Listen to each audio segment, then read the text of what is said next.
As you can tell from the title of this video, today we are getting a bit personal. And as much as I dread to put myself out there like this, in this manner, I think it's a necessary conversation to have. It's actually long overdue. And I also want, or I endeavor to create a community where we talk about things or issues that actually affect our lives, and to show that it's not always glamorous and fun and merry all the time. Again, it's scary to share this side of my life, side of myself, but I've carried it in silence for quite some time, and I just think it's right that I talk about it, and also to just make somebody somewhere know and feel that they are not alone. So here we go. Let's start from the beginning. So as a young girl, you're taught in primary science, class 6, I think it's class 6, where you're taught about adolescence, and then again in high school when you're learning about oogenesis and follicle stimulating hormones and stuff. I developed into puberty like everyone else. I started having my periods. I think I was 13, and that was in the year 2012. Then I went to high school in 2013. My periods were regular. When I say they were regular, like clockwork, on the 28th, always coming, no fuss, no vomits, no nausea, no cramps, just a warm, gentle visitor coming and leaving in just like 5 days, 4 or 5 days. Yeah, so I enjoyed regular periods while it lasted, and then the rhythm stopped, I think right after high school or before I joined uni. Yeah, that is where I started having irregular periods, because I joined JQuad before going to Edinburgh. Please take note of that. So that was in 2017. 2017, I started having my period this month, next month it won't come, the next month it would, and then they'd disappear and then come back after 4 months. Yeah, I know. And after some time I stopped tracking it, and then yeah, I would just let them come whenever they wanted. But now they started coming with pain. Like I could have cramps, which I could feel like someone was wringing my insides. It was really painful. Yeah. So that happened 2018, 2019.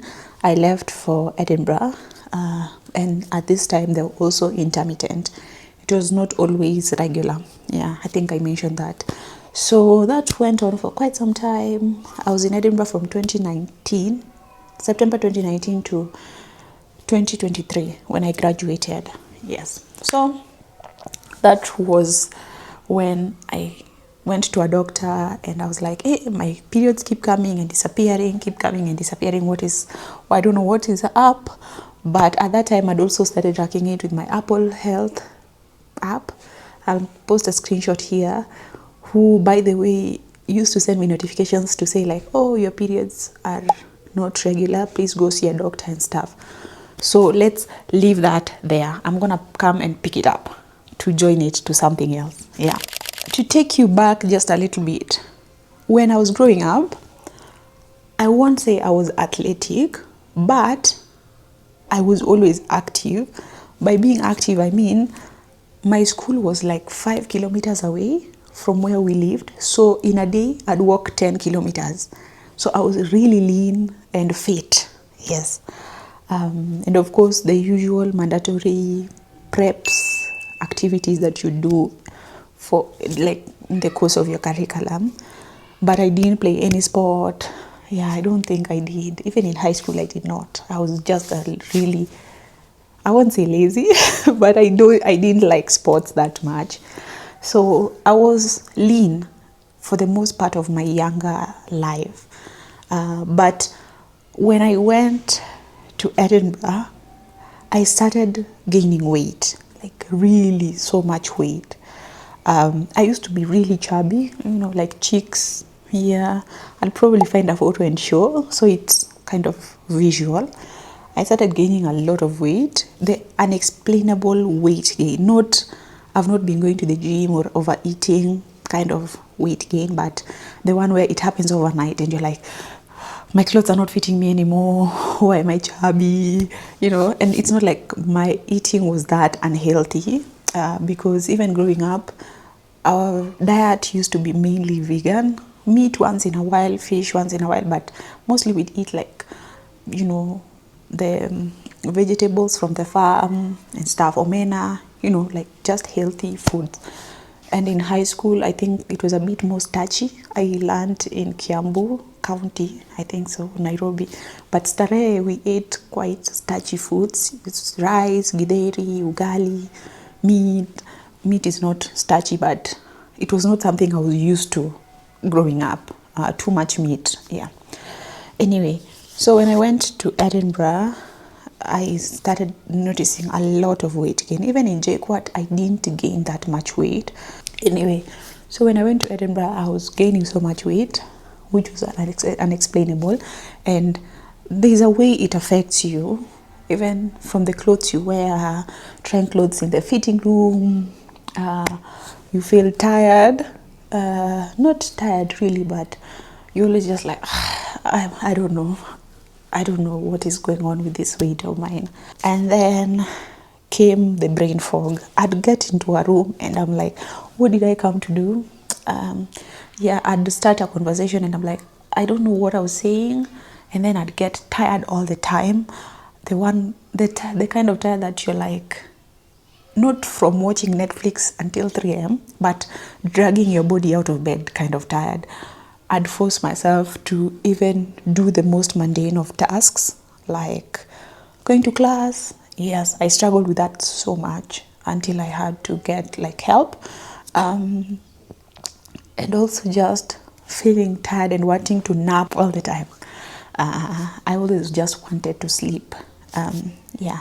So the weight gain, the brain fog, the fatigue, and of course the hunger. I'd eat, and then after 30 minutes, I'd still feel ravenous. So I'd be like, what is going on? I need some food.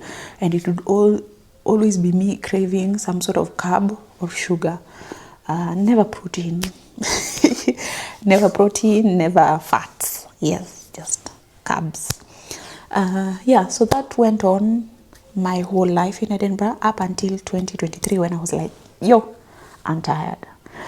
I need to find a solution to this, because it was affecting not only my social life but also my studies, because I struggled to get to class and stuff. And I think that's important to note, that this whole thing that we're talking about affects your life, whether you want it or not, whether it's intentional or not. I went again to my doctor, who told me to track my periods, and I told her, this is actually overwhelming. I need real help. And then with NHS, with the kind of imaging, there's a long wait list. So they told me to wait for quite some time, and I was like, I don't think I have that luxury of time. By this time, I'd already started suspecting that I have PCOS. So I went to my MasterCard Scholars Manager, Director. And then I told her what was going on, and she was gracious and kind enough for MasterCard, the Scholars Program, to fund me going for an ultrasound. So I went for an ultrasound, and then the radiologist, I don't know, the radiographer, it's a radiographer. He was like, oh, actually, I can see little cysts in your ovaries. And I was like, so it's true. After that, nothing really happened. I was supposed to see an endocrinologist, but the day of my appointment, I was supposed to travel back home, so I never got to see an endocrinologist. That was in April 2023. I vividly remember that. So, but now he said little cysts in your ovary, and I could link it to PCOS. So it was kind of closure, but I didn't do anything about it. until May 2025, which is why I'm recording this video and which is why I haven't vlogged in so long, because I've just been processing that. So of course, between that period I also was running, I became vegan, I went oil free, which helped. I'm going to put a picture here of me in one outfit and a picture of me in another outfit, so you can see the difference that kind of lifestyle dietary change made in my life. Yeah, because it's important that I also say that. But it was also quite restrictive, because when I stopped, I gained the weight back. Yeah, so but when I was on it, it helped so much. Yes, so the difference, as you can see, was due to me running 5 kilometers every day for 5 days, so every weekday, and then being oil free, vegan.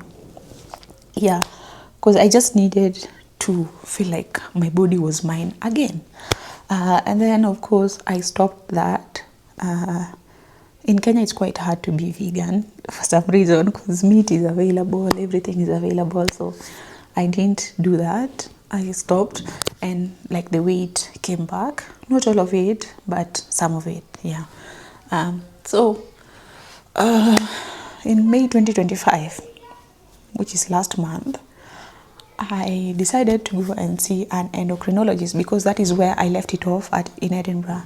So I went, and my endocrinologist, she's a really lovely doctor. She's called Dr. Priska Mungla. So I went and saw her, narrated my story from the start to finish, and then she ordered an ultrasound, which I'm going to put here as well to show you that it was indeed me having PCOS, with the ultrasound results. And then she also ordered a series of blood tests. There was one for blood sugar. There was also my fasting glucose levels. There's one for androgens. I don't know. It was like a series of tests that she had done on me to ascertain that I was really having this. Okay, so I did the test. In like a period of, it was a Friday, and then Monday I got my diagnosis, so it was quite fast. And I think it would have been sooner were it not for the weekend. Yeah, that was in the middle. So I went, and then yeah, she told me, oh yeah, your suspicions are right, and yeah, you have PCOS. So that is where my journey begins, basically. For those who may not be aware, PCOS is Polycystic Ovarian Syndrome, which is basically poly, which means a lot, of cysts, cystic, the cysts are abnormal follicles, abnormally grown follicles in your ovaries. And then the syndrome is of course like a constellation or a combination of symptoms.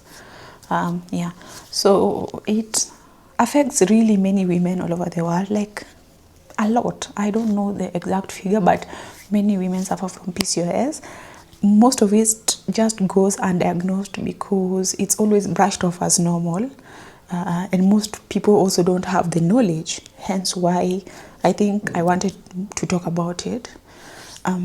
So 1 in 10 women, they have PCOS. It might have changed, but when I learned about it, that was a statistic. And it's basically a hormonal imbalance, I think so. From my little knowledge, plus my biology background in high school, your luteinizing hormone is higher than your follicle stimulating hormone, which causes androgens, a lot of androgens in your ovaries. We have androgens, although they are male hormones, it's in all of us. So these androgens, they cause you, because they're male hormones, they cause you to not have regular ovulation, hence missing your periods. And then also excess androgens can cause acne. So that's why some people with PCOS struggle with cystic acne. It can also cause hair. Yeah, and I think I forgot to mention, I also have like a little mustache here and facial hair. And for someone who's not hairy, that was quite worrying, because why is hair on my face and my lower tummy? Why? But anyway, yeah, so those are kind of the effects. And I think another thing that is important to note is that when you eat sugar, when you eat carbs, your body converts that into glucose. This glucose, it needs to get into your bloodstream for you to have energy to walk, energy to breathe, all that. But because you have PCOS, you most times have something they call insulin resistance. So insulin resistance, from my little knowledge again, is when the glucose can't get into your cells. Let's say the cells, they have a lock. So insulin provides the key to unlock it for glucose to enter into your cells for you to have energy, if that makes sense.